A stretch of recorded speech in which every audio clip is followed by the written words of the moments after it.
Pessoal, boa noite. Estamos iniciando a prática de número 200, dessa vez com um estilo bem diferente do que a gente já está acostumado.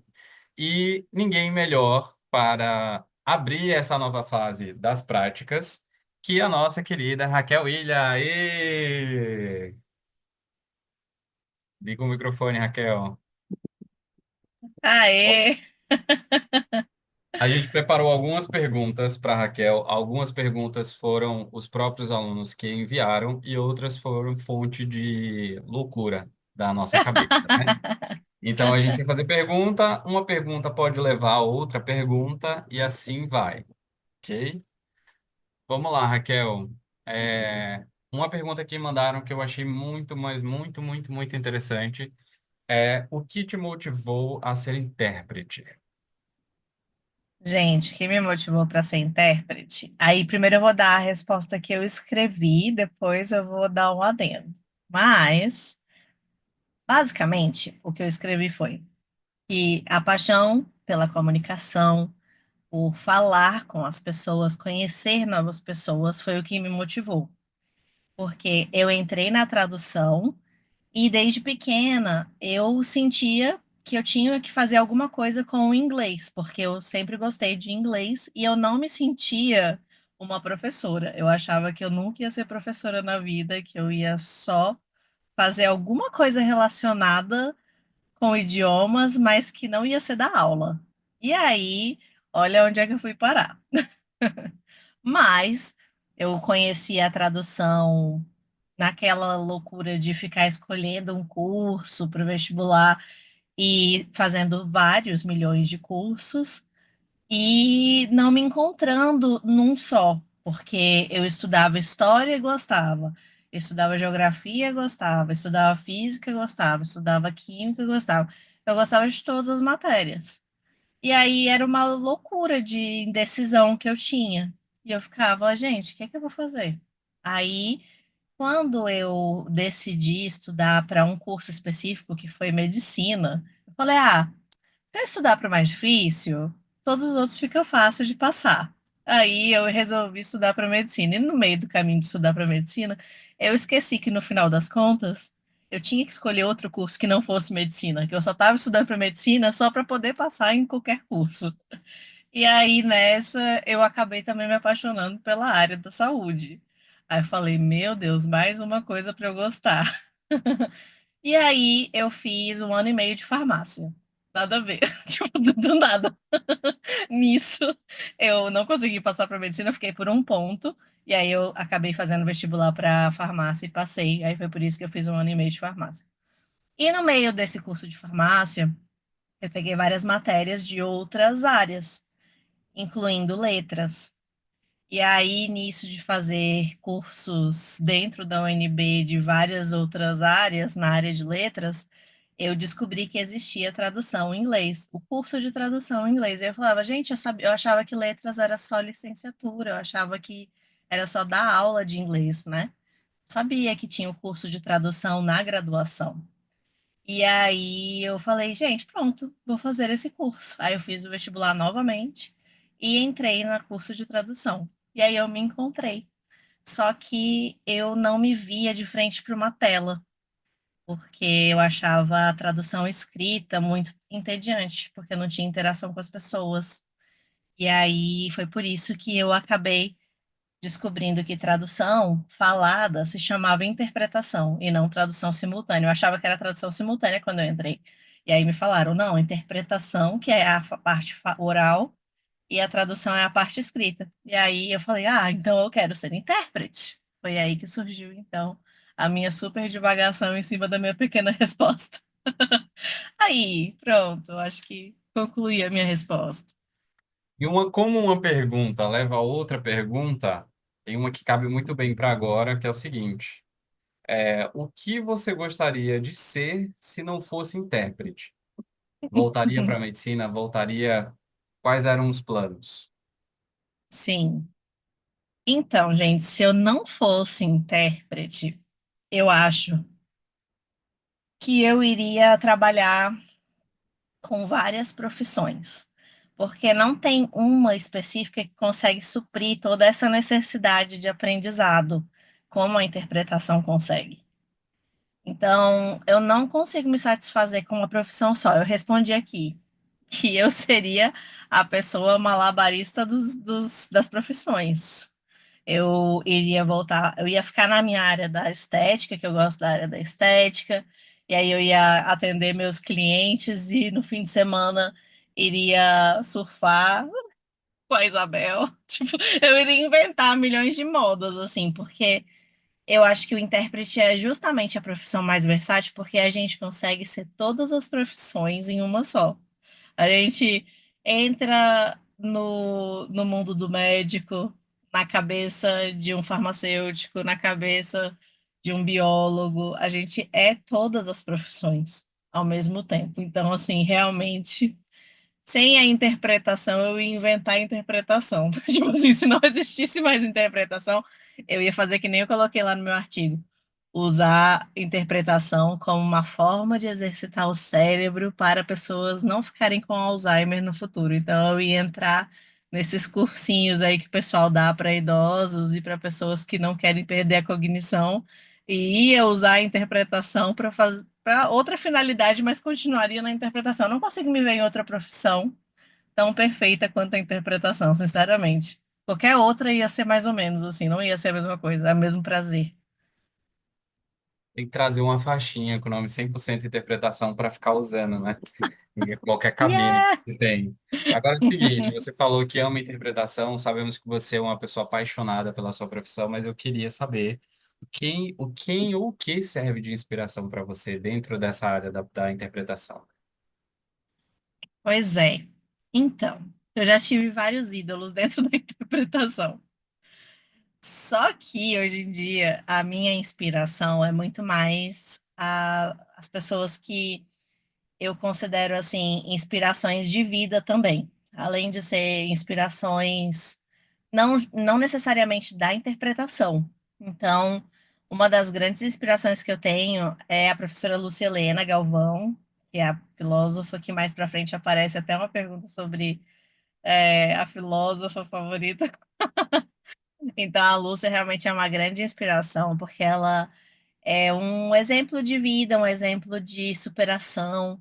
Eu me espelho muito nela e em várias outras pessoas que eu conheci durante toda a minha vida na Nova Acrópole.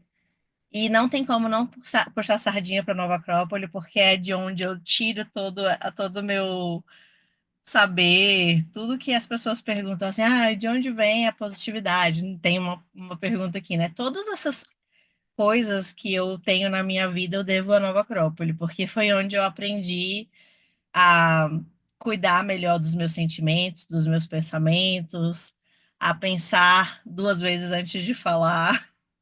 E não pensar sempre que o problema é do outro, pensar que às vezes pode ser um reflexo de você mesmo. Então, todos esses questionamentos, essas respostas filosóficas da vida, eu tive com certeza dentro da Nova Acrópole. Então, as minhas inspirações são as pessoas que me rodeiam e que eu tenho a grande sorte de estar com pessoas assim na minha vida, que me trazem essa inspiração diária. Eu não penso assim que eu tô sozinha nunca, assim, sempre tem pessoas ali que também estão querendo crescer, querendo ser melhor e que me inspiram todos os dias. E a resposta clichê também. Meu pai, a minha mãe, tipo, obviamente também são grandes inspirações na minha vida e também são muito fortes, muito incríveis. A tua vozinha também, né? Minha avó. Fofa. Então vamos para a pergunta que já foi premeditada aí. As pessoas querem saber qual é o segredo da sua positividade. Gente, acho que o segredo da positividade aí já é uma questão assim de ver realmente o copo sempre meio cheio. Não ficar levando esses pensamentos pessimistas, assim, ai meu Deus, minha vida é uma tristeza.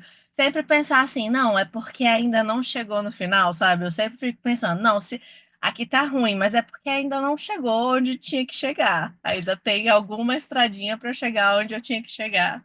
Então é por isso que tá ruim agora, mas isso é só uma fase, ainda vai chegar a parte boa. Então, sempre ficar pensando que essa esperança de que ainda alguma coisa boa vai vir lá na frente é uma forma de lidar com a vida de uma forma positiva. Ficar rindo dos erros que aconteceram no passado, ligar para o Jordi e ficar contando as mágoas e rindo das bobeiras. Eu acho que é interessante, assim, não ficar nesse pessimismo cru da vida, realmente, assim, como se a vida fosse uma coisa horrorosa, um fardo que você está carregando. Então, ter fé na vida e que as coisas vão melhorar na frente, né, com a esperança, são as duas coisas que podem ajudar aí para vocês não precisarem de ficar se afogando nas mágoas e tendo que ir para a bebedeira de uma sexta-noite para afogar as mágoas. Tipo, não é preciso isso para ser feliz. Muito bom. A gente falou agora da fé, né? E eu quero saber o seguinte: o que é mais prazeroso e o que é mais desafiador nessa profissão, nessa carreira de intérprete? O que é mais prazeroso? Vamos ver. Gente, eu vou estar pulando as perguntas lá na frente, eu estou procurando aqui Eu gosto onde é assim, que não tá essa tem pergunta. ordem certa, eu tô indo de acordo com o feeling. Mas bora lá, então. O mais prazeroso é a sensação quase transcendental que a gente tem quando a gente sente que a gente está no lugar certo, na hora certa, no momento certo ali para fazer aquele evento. Parece que tem um momento que a gente entra no flow, no evento, de uma forma que a gente esquece que a gente está interpretando. E esse é um momento assim mais prazeroso de todos na interpretação, quando você sente que você e o palestrante são uma pessoa só. E tem um momento que você tem que até tomar cuidado para não parar de interpretar. Porque você tá lá interpretando, tá tão no flow que você esquece que aquilo ali é um momento de trabalho e aí você só fica admirando a palestra e você, eita, peraí, tem que voltar, tem que interpretar. Então, não se levar por esse prazer, porque quando é muito intenso esse prazer, pode ser que você esqueça que você está interpretando e pare de interpretar de fato, então toma cuidado. Mas depois, outra coisa que é legal também é que isso só acontece se a gente aceitar que vão existir erros e que tá tudo bem, que a gente precisa aceitar os nossos erros, os nossos tropeços, porque se a gente não se esforçar para melhorar cada dia e ver que não, tudo bem, eu errei, mas eu tô aqui trabalhando para não errar mais e aprender com esse meu erro. E aí saber que você é humano e que você não é uma máquina também é prazeroso, porque mostra que você tem, isso é uma fortaleza, não é uma debilidade você aceitar que você erra. Então, quando você aceita isso é muito prazeroso também, porque as pessoas têm dificuldade de aceitar seus erros. No início eu achava assim que errar era a pior coisa do mundo e que eu tinha assim que me punir pro resto da vida por ter errado, que ninguém nunca mais ia me contratar porque eu não falei aquela palavra, sabe? E aí depois quando você aceita que tá tudo bem, eu sou humano e eu não sei aquela palavra, mas agora na próxima vez eu vou saber, porque agora eu aprendi. É a melhor parte. E o desafio, o maior desafio, eu acho que é você começar a pensar que às vezes você está sendo uma pessoa que está sendo julgada. Quando você entra nesse nervosismo, assim, o desafio sempre é emoção. Às vezes você não está num dia muito bom, suas emoções estão tomando conta de você e você não está conseguindo fluir, não está conseguindo formar uma frase, tá perdendo tudo, e aí você se sente um fracassado, sente que você perdeu completamente o seu feeling de intérprete, assim, ai meu Deus, agora não tenho mais a minha habilidade de intérprete, acabou, não sei o que que aconteceu, eu dormi, acordei e virei um zero à esquerda. E isso tá acontecendo agora bastante comigo, daqui a pouco vocês vão saber por quê. O Jordi vai fazer uma pergunta dramática para quem não sabe, mas enfim, lá para frente vocês vão descobrir. Mas tem acontecido bastante, umas amnésias, assim, que Fico, meu Deus do céu, o que é que tá acontecendo? A Raquel perdeu o feeling da interpretação. Mas é isso, é dançar com a música e aceitar que faz parte de cada fase da vida também. Eu adoraria trazer aquelas perguntinhas da revista Toda Teen, sabe? Tipo, qual o seu signo, qual isso, mas o papo aqui tá mais cabeça. E aí é o seguinte, outra pergunta que mandaram, que eu achei bem interessante também, foi se em algum momento da sua vida você pensou em largar a mão da interpretação. E se sim, por que continuou? Sim, com certeza. Eu já tive essa vontade de largar a profissão, porque. E não foi uma, foram várias vezes, várias vezes. Nesses momentos que eu sinto assim que eu não sei mais interpretar, porque eu estou perdendo todas as palavras, não sei o que está acontecendo, ou em momentos que eu tô meio num dia ruim, nesses dias assim que as coisas não estão dando certo e que eu só tô pensando nos erros e tal. Aí são dias que eu fico me questionando: será que eu deveria só deixar as máquinas tomarem conta mesmo? Porque talvez a gente não seja capaz de fazer isso, que isso aqui é uma loucura. Não, mas eu acho que é mais nesse sentido mesmo, de quando eu tô num dia que eu não tô acreditando em muita coisa, vi muitos noticiários negativos, tipo guerra no mundo inteiro, todo mundo se matando, ai meu Deus, vamos morrer, o que é que a gente tá fazendo aqui, meu? Umas coisas assim, os programas de documentário que o Jordi fica falando que eu assisto, né? De crimes, não sei o quê, tipo, uns negócios muito macabros que é melhor não assistir, porque realmente não é legal você entrar num evento com essa vibe de que o mundo tá acabando e que tá horrível. Tem que voltar para aquela positividade. Então, assim, eu tenho também meus momentos de negatividade que eu preciso combater. Então, não é toda hora que é flor maravilhosa, uau, todo dia é perfeito. Não. Tem que ficar sempre combatendo essas vontades de pensar negativo.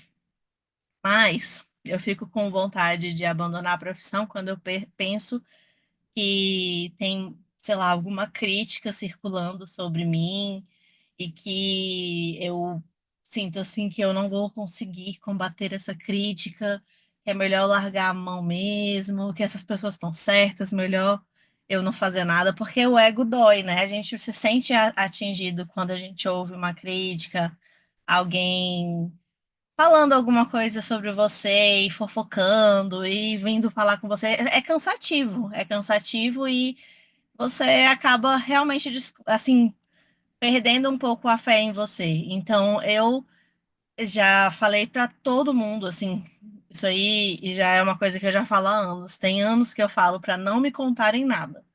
Não importa se alguém acabou de contar uma coisa sobre mim e eles querem saber a minha versão, eu falo, não fala para mim.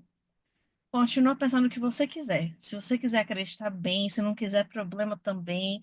Não tô afim de conversar sobre esse assunto. Críticas e fofocas, tô bem longe disso. Não importa de quem seja, não tenho a mínima curiosidade. Não quero saber. Eu prefiro não saber do que ficar passando para frente uma coisa que eu não sei se é verdade ou ficar perpetuando uma mentira sobre, porque isso já me afetou tanto no passado que eu também não quero fazer com as outras pessoas. Então, realmente é uma consciência do tanto que é ácido e triste ficar perpetuando uma coisa negativa. Então, eu fujo de gente fofoqueira e que fica passando coisas adiante, assim, não quero saber.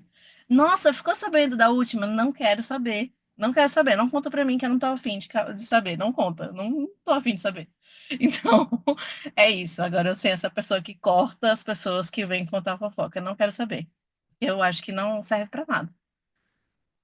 Olha, mas sobre uma questão de críticas no geral, eu quero fazer uma pergunta que não está aí, as perguntas surpresas no meio do caminho, mas tem muita gente que quando eu levanto esse tema em rodas de amigos, algumas pessoas acreditam que existe, outras pessoas acreditam que não. Eu quero saber de você se você acredita que de fato existe crítica construtiva. Nossa, eu não acredito em crítica construtiva. Mais ou menos, na verdade, tá? Eu acredito que sim, por exemplo, na Nova Acrópole, mesmo voltando para Nova Acrópole, a gente tem esse sentido de ser melhor a cada dia. E como que a gente vai saber se a gente está melhor a cada dia? Cada um de nós somos nossos próprios mestres e discípulos. Então a gente escolhe uma pessoa para ser o nosso mestre e a gente também, se a gente quiser, a gente também pode ser mestre de outra pessoa. E nisso, a gente precisa ter uma consciência externa para poder saber se a gente está realmente indo no caminho certo. Então, se essa pessoa que está me guiando me fala alguma coisa, uma crítica, que é algo que vai me melhorar naquele caminho, que não é uma coisa que ela está falando para me punir, mas sim para eu enxergar alguma coisa que eu não estou enxergando, aí a crítica é positiva, porque eu sei que ela está ali com o coração aberto, ela não tem nada contra mim, ela está ali justamente para me ajudar no meu caminho, na minha jornada. Então, eu acredito só nesse caso. E pai e mãe e vó, tipo assim, família, vai fazer críticas que a gente vai sentir uma dor lascada, porque são quem mais vê essas coisas na gente, e a gente não quer acreditar. Mas no fundo, tem sempre um pontinho de verdade que a gente deveria melhorar. Sei lá, Raquel, você tá muito preguiçosa ultimamente. Sei lá. Aí eu fico pensando, realmente, tô meio preguiçosa aqui. Deixa eu ter que dar uma melhorada nesse ponto aqui. Então, são essas pessoas, as pessoas que têm um amor incondicional pela gente e que queiram, de fato, que a gente melhore a cada dia. Agora, a crítica só de pessoas que não estão comprometidos com o seu crescimento não, não são boas críticas, né? Pois eu quero saber dos outros também, se eles acreditam que se existe ou não, né, crítica construtiva. A gente falou aí sobre o medo das máquinas em algum momento da nossa conversa, e eu queria saber o seguinte, a gente continua no tema polêmico ainda, tá? É o seguinte, com tantos anos de experiência, como você vê a evolução da tecnologia de tradução e interpretação? Você acha que ela um dia pode substituir o trabalho humano? É, eu adoro essa pergunta porque eu já respondi ela tantas vezes que já tá assim, eu já tenho diferentes perspectivas sobre ela. Uma das coisas que eu acredito é que a tecnologia ela pode sim substituir algumas pessoas. Pessoas que fazem um trabalho sem estudo em todas as áreas, não só na tradução e na interpretação. Pessoas que fazem tudo no automático, porque a máquina vai fazer no automático, só que 100 vezes melhor. Então, se você é uma pessoa que não está conectada de fato com melhorar a cada dia, se aperfeiçoar, fazer curso, ir em congresso, ler livros e está sempre se atualizando, as máquinas vão engolir essas pessoas, porque elas conseguem fazer isso de uma forma mais acelerada e mais eficiente que um ser humano.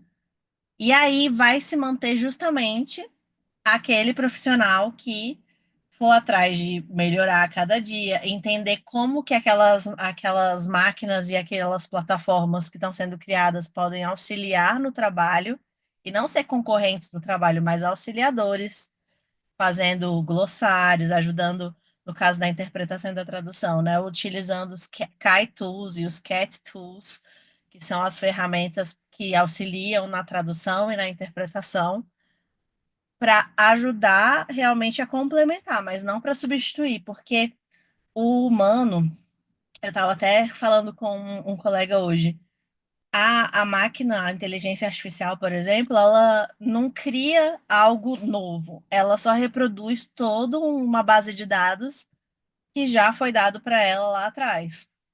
E até ela conseguir ter memória suficiente de tudo que está sendo gerado agora, é mais um tanto de anos até ela conseguir captar aquilo ali e reproduzir aquilo ali.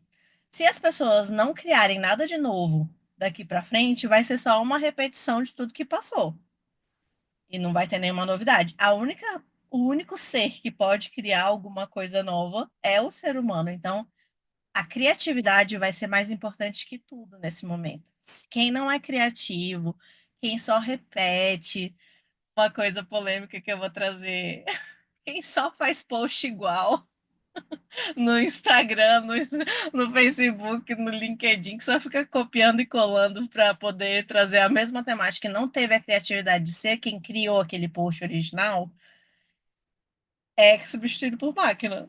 Porque você chega no campo e faz igual. Tipo assim, tá lá a arte, né? Tá, a ideia tá aí para ser captada. Mas é isso, assim, quem não é criativo, quem não consegue pensar fora da caixa, acaba sendo substituído pela máquina. Não tem jeito, assim. É, é a lei do mais forte, eu acho. Ô, Raquel, você quer citar nomes? Não, eu acho que, assim, inclusive esse negócio de postagens, eu acho que é super natural a gente copiar. Isso. Porque tudo é uma propaganda para poder divulgar um trabalho que é no mesmo nicho. Não tem como também ser tão criativo para criar postagens. Então, assim, tá tudo bem, tá todo mundo tranquilo. Eu não sou contra ninguém que copia, não, tá tudo certo. Quem quiser copiar, continue copiando à vontade as postagens. Mas eu acho engraçado. Mas vamos sair um pouquinho dessa área de polêmica e vamos agora para uma área mais de conselho, né? Raquel está há 12 anos como intérprete e há tanto, acho que 5 anos, né, Raquel, como mentora, né, formadora de novos intérpretes. E aí a Sim, pergunta é o seguinte, em sua opinião, qual o maior erro que um intérprete iniciante pode cometer e qual seria o maior conselho para você dar para essas pessoas nesses momentos? Digamos que eu sou um novo aluno e eu estou comprando um Interpreters Academy, eu estou me dedicando e eu quero saber o que é que eu posso evitar, o que eu não posso fazer, sabe, nesse meu momento inicial. sim. Conselho da tia Raquel. Conselho. Eu acho que o maior erro é justamente aquele que eu falei lá atrás. Achar que o papel do intérprete é ser perfeito. Não existe perfeição no mundo humano. Então, aceitar que a gente erra, aceitar que a gente não é robô, é um ótimo conselho, porque assim, a gente ainda bem que não é robô, porque a gente tem que ter esse diferencial. Então, o meu maior conselho seria cultivar essa humildade de aceitar que a gente erra e ter sempre uma escuta ativa. Estudar como se fosse o seu primeiro evento todos os dias. Não deixar de estudar só porque você já tem, sei lá, quantos anos de mercado. E daí que você tem tantos anos de mercado? Às vezes você pode ir evoluir por conta disso, porque você, ai, já tô pronto. Ninguém tá pronto. Ninguém nunca tá pronto, porque a gente está aprendendo todos os dias, a gente sempre aprende. Inclusive, a gente tem novos termos sendo cunhados todos os dias com essas tecnologias. Tem neologismos e coisas novas todos os dias para aprender, né? Em todas as áreas. Ainda mais a gente que trabalha aqui no Brasil com vários nichos, e é muito raro a gente trabalhar num nicho só. Todo dia tem novas palavras para aprender. Então, se a gente fosse super especialista em todas as áreas, a gente ia ser uma máquina, e é justamente isso que a gente não é. E é isso, assim. Então, a gente tem que pensar que a cabine é tipo um ritual. A gente tem que ter respeito, coragem e os fones bem ajustados na orelha para fazer um bom trabalho. É isso. Então, aqui, ó, quem tá novo aí na área já anota isso que a Raquel falou e já leva para a vida. Mas a gente também quer saber dos momentos embaraçosos e tem uma pergunta que é justamente sobre isso. Se já houve algum momento embaraçoso durante a interpretação que não saiu como esperado e como foi para contornar, para não perder o controle da situação. Gente, essa é várias milhões de situações embaraçosas, com certeza. É, eu tive uma situação que eu já contei algumas vezes, mas que é a que eu mais me lembro, assim, que eu tive no início da carreira. Eu tinha muita dificuldade, assim, eu sempre tive, na verdade, uma dificuldade para parar de rir quando eu começava a rir. E isso era um problema, assim, que não era um grande problema em outras situações fora da cabine. Tudo bem, você tá rindo ali, mas você não dependem da sua voz para aquilo. Isso pode ficar rindo à vontade. Mas na cabine isso não pode acontecer. Então, aconteceu isso.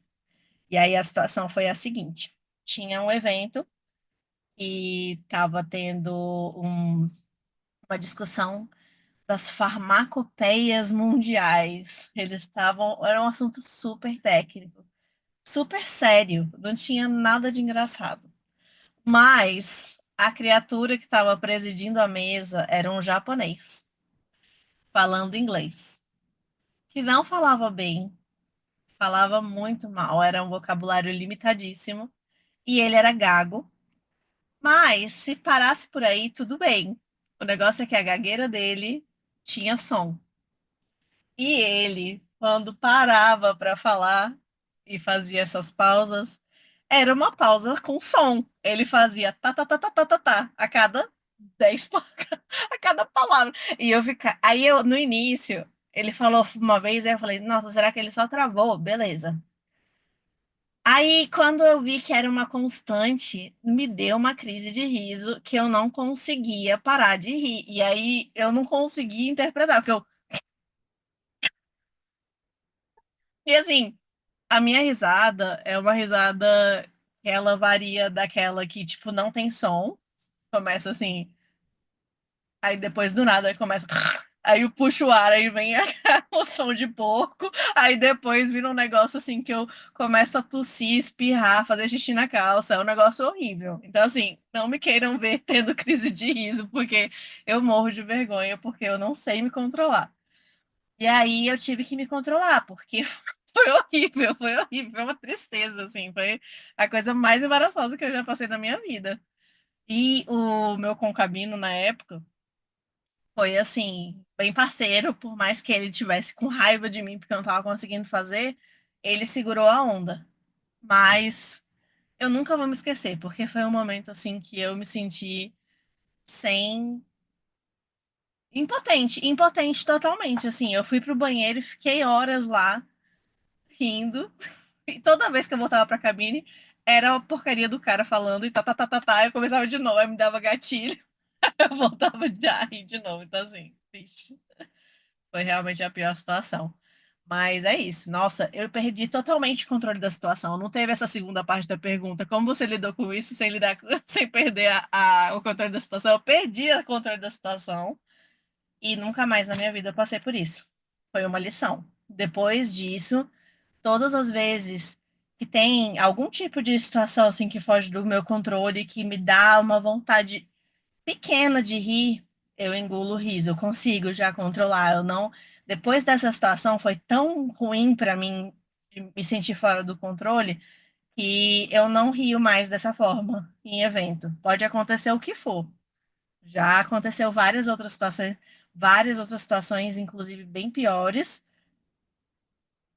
Eu fico assim, totalmente alheia. A pessoa pode falar o que for, eu tô assim, não rio mais. Então, acho que foi uma lição aprendida. Foi uma vez só e pronto, nesse sentido. A gente já está se encaminhando já para o final. Tem algumas perguntas aqui que eu não quero deixar de fazer, que é o seguinte: se você pudesse interpretar qualquer discurso histórico ou momento do tempo, qual seria? Gente, eu acho que eu adoraria interpretar o I Have a Dream, do Martin Luther King, porque eu acho que ia ser uma grande honra e uma grande responsabilidade emprestar a minha voz, né, para esse momento histórico, que realmente mudou a história. E eu acho que a interpretação é incrível, assim, porque você tem momentos que você tem essa potência de interpretar pessoas que você não sabe que lá na frente vão virar personagens históricos. E eu acho que realmente, quando eu falo da Lúcia, eu tenho uma grande oportunidade, eu sou a intérprete, eu me sinto assim, honrada de ser a intérprete da Lúcia. Porque eu tenho certeza que lá na frente ela vai ser conhecida como a filósofa mais famosa dos, sei lá, do século XXI. E, tipo, fiz parte disso, sabe? Eu me sinto muito honrada de interpretar ela, porque cada palavra que ela fala é uma inspiração. Você fica assim, como que ela conseguiu tirar isso de onde, gente? Como é que ela conseguiu lembrar desse nome tão difícil e várias outras reflexões que ela fez foram insights incríveis, sabe? Então eu me sinto muito honrada. Agora a gente vai se encaminhar para o final, minutos finais. Vamos fazer um bate-bola, jogo rápido. O seguinte, uma pergunta, uma resposta, sem muitas explicações. Tá. É, são perguntas um tanto loucas, assim, né? Muito Você doidas, mandou. é. As perguntas e as respostas vão ser também. É, vamos lá, uma ilha. Uma ilha com fones de ouvido brotando das árvores, água de coca servida com legenda, papagaios falando vários idiomas, a ilha da interpretação. Inclusive já foi tema, não foi teve um evento com isso. Um idioma que você queria aprender. Eu queria muito aprender japonês. Não só por conta do Davi, mas porque eu acho um absurdo o Roberto não saber falar japonês, sendo filho e neto de japonês. E eu queria muito ir para o Japão com ele, com o japonês aprendido. Uma filósofa. Ah, Lúcia Helena, né? Não posso deixar de falar dela. Uma central de intérprete. Pois é, isso eu achei. Como assim? Uma central. Galera da adrenalina, cara, temos aqui uma central. É porque, assim, a central de intérprete também é o nome do aparelho que a gente coloca dentro da cabine. Aí eu falei Ah, assim: o que que ele quer saber? Qual que é a marca que eu mais gosto? fala a marca, então, fala a marca.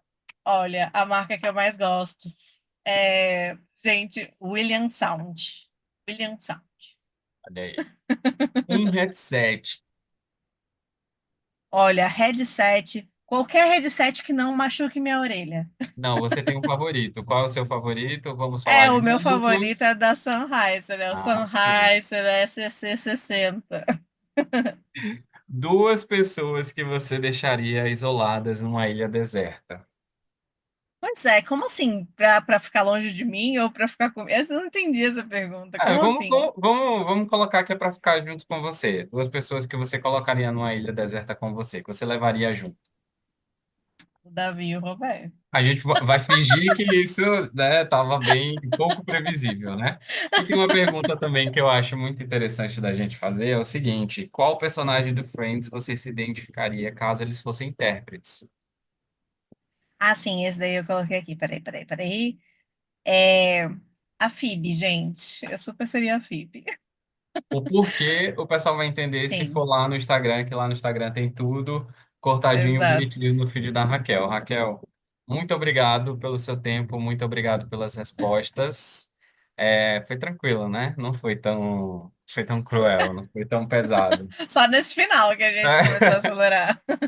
Então agora a gente vai saber dos nossos queridos que estão na cabine como é que foi para eles interpretar esse momento. Muito obrigado e até a Ih, próxima.